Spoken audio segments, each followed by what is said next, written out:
आपसे ये जानना चाह रहा हूँ कि एनडीए और आईएमए में ट्रेनिंग के दौरान 3 ऐसे लाइफ लेसन्स जो आपको लगता है कि ये 3 अगर कोई इंसान सीख ले, तो वो अपनी लाइफ को और बेहतर बना सकता है।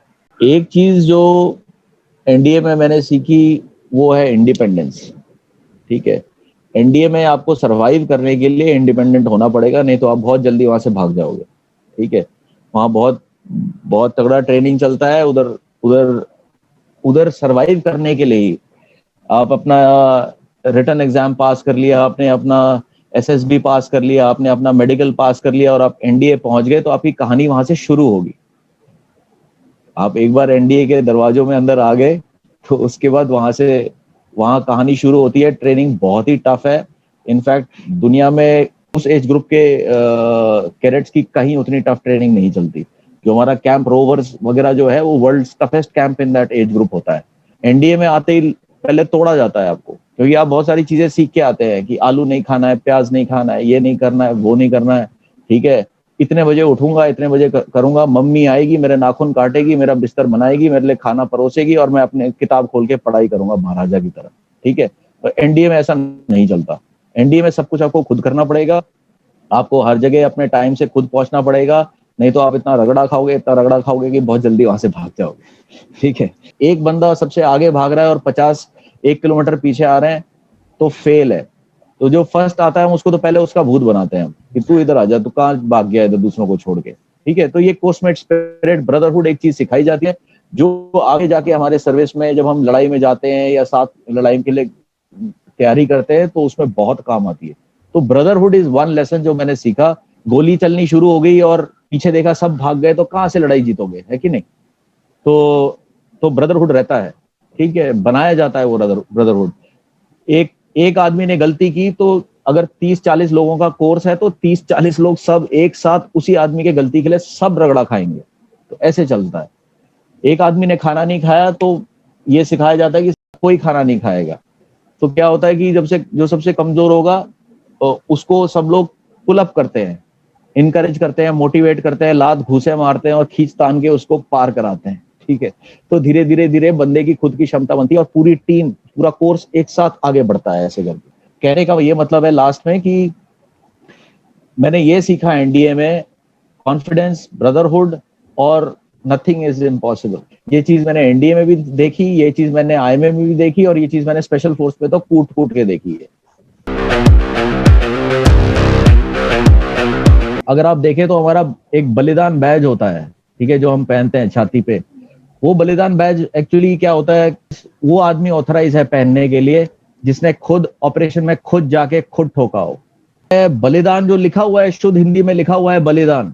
ठीक है, तो उसका मतलब ये है कि हम अपने काम में दिमाग से बलिदान पहले ही दे चुके हैं, पहले ही सोच चुके हैं कि इस काम में अगर मरना पड़े तो हम ऑलरेडी मर चुके हैं दिमाग में।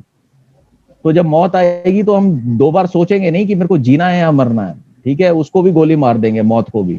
ठीक है ना, तो ऐसा है। तो ये है, तो ऐसे करके तो जो बलिदान होता है वो उसका मतलब ये है। और उसके नीचे हमारा 9 पैरा का लिखा जाता है, हु केयर्स हु विंस। हमारी एक कहावत है पलटन के अंदर चलती है, हु केयर्स हु विंस। जैसे ब्रिटिश वाले हैं, एसएएस वगैरह, वो बोलते हैं हु डेयर्स हु विंस। जो हिम्मत करता है वही जीतता है।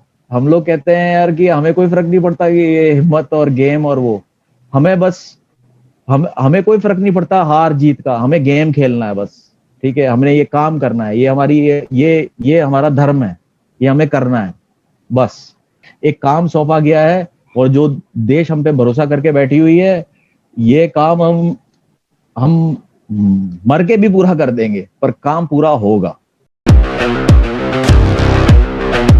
सर, अगर मैं आपसे पूछूं आपकी ट्रेनिंग पीरियड का सबसे वर्स्ट पार्ट। ट्रेनिंग का 9 पैरा में जो ट्रेनिंग का हर एक पहलू, हर एक सेकंड जो मैंने 9 पैरा में निकाला था ट्रेनिंग के दौरान, जो 6 महीना ट्रेनिंग चला था, वो हर एक सेकंड में ही कुछ ना कुछ आदमी उधर 9 पैरा के अंदर ही आदमी पहुंच गया है तो वो सीखना शुरू कर देता है। वहां पे फालतू कोई टाइम होता ही नहीं है कि आप कुछ सीख नहीं रहे हो, ऐसा कुछ है ही नहीं। और हर चीज बहुत ही हाई लेवल पे प्रेशर डालता है। आदमी या तो टूट के बिखर के साइड हो जाएगा या फिर टूट के जुड़ के और ताकतवर हो जाएगा। वो आदमी के डिसीजन के ऊपर है कि वो किस टाइप का रास्ता चुनता है, टूटने वाला रास्ता चुनता है या जुड़ने वाला रास्ता चुनता है। ठीक है ना, चलता रहता है, चलता रहता है, आपका रगड़ा भी चल रहा होता है, आपको उसी टाइम सिखा भी रहे होते हैं, आपको एक्स्ट्रा एक्स्ट्रा कुछ काम मिलता रहता है आपको। आपका पूरा 6 महीना ऐसा माहौल बना दिया जाता है जिसमें अगर आप हर सेकंड में अगर आप बनने का डिसीजन नहीं ले रहे हो तो आप टूट के बिगड़ जाओगे और साइड हो जाओगे, गेट से बाहर कर दिए जाओगे। ठीक है, सबका अपना अपना लेवल होता है, सबका अपना अपना चीजें होती है जिसमें आदमी फंसता है या फिर है ना। किसी आदमी को लिखना बहुत पसंद है तो वो लिखता रहेगा। मेरे जैसा आदमी को एक है ना बोलोगे लिखो अभी है ना बैठ के 4 पन्ने लिख दो तो मैं 10 बार सोचूंगा। तो मेरे मेरे केस में चेक करते करते उनको ये पता लग गया कि इसको क्या बोलते हैं, कुछ लिखने विखने का काम दे दो तो इसका दिमाग शट डाउन होना शुरू होता है। मैं बस वही थी मेरी एक कमजोरी कि मेरे को ना ये लिखने विखने का मन नहीं करता था। तो क्या करते थे फिर, बहुत सारी, जैसे एक बड़ा सा हिंदी का न्यूज़पेपर पकड़ा देंगे आपको। ठीक है, मान लो आपकी हिंदी थोड़ी सी कमजोर हो तो एक बहुत बड़ा सा हिंदी का न्यूज़पेपर पकड़ा देंगे और बोलेंगे ये सारा का सारा रात में हाइड आउट या अपना ट्रेंच खोदते खोदते रात में बैठ के अंधेरे में बैठ के पूरा का पूरा पेपर आप इंग्लिश में ट्रांसलेट करोगे और सुबह बताओगे। ठीक है, तो वो बंदा वो गड्ढा भी खोद रहा है, खाना खाया है नहीं खाया है, बारिश भी हो रही है, बीच में एक छोटा सा बना के अपनी एक मोमबत्ती या कुछ जला के और फिर वो है ना वो लिख रहा है। ठीक है, तो सबका अपना अपना एक कमजोरी होती है, वो कमजोरी हम ढूंढते हैं कि बंदा कहाँ पे है जहां पे इसका दिमाग आलस कर जाता है या इसके खुद के दिमाग में ऐसी सोच है कि ये नहीं कर सकता, है ना। तो मेरी ये पकड़ लिया था इन लोगों ने कि मेरे जो सीनियर थे उन लोगों ने पकड़ लिया था कि भाई इसको इसको बाकी सब कुछ तो ये करता रहेगा, यहाँ फंसेगा।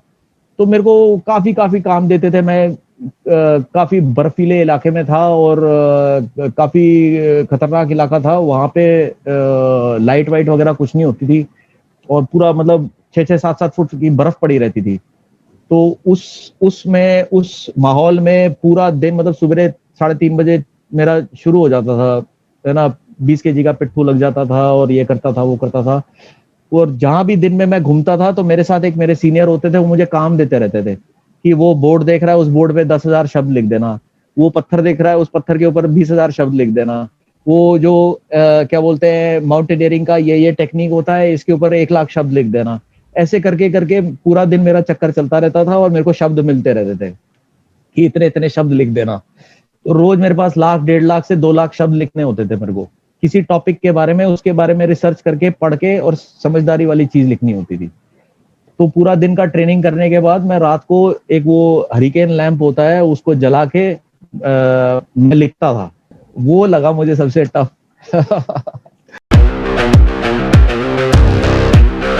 सर एट लास्ट मैं आपसे कुछ एक मैसेज आप व्यूअर्स को देना चाहें। स्पेशल फोर्सेस एक सोचने का तरीका है मेरे भाई, ठीक है ना। तो क्या बोलते हैं,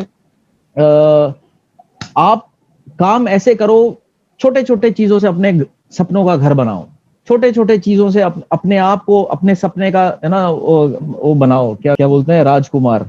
ठीक है, तो छोटी छोटी चीजें आज क्या कर सकते हो। ठीक है, मेरे को स्पेशल फोर्सेस ऑपरेटर बनना है, ठीक है, तो क्या बोलते हैं स्पेशल फोर्सेस ऑपरेटर होता क्या है, एक वो आदमी होता है जिसमें इतना कॉन्फिडेंस होता है कि उसको कहीं भी कभी भी कुछ भी हो जाए वो कुछ ना कुछ तो कर ही लेगा।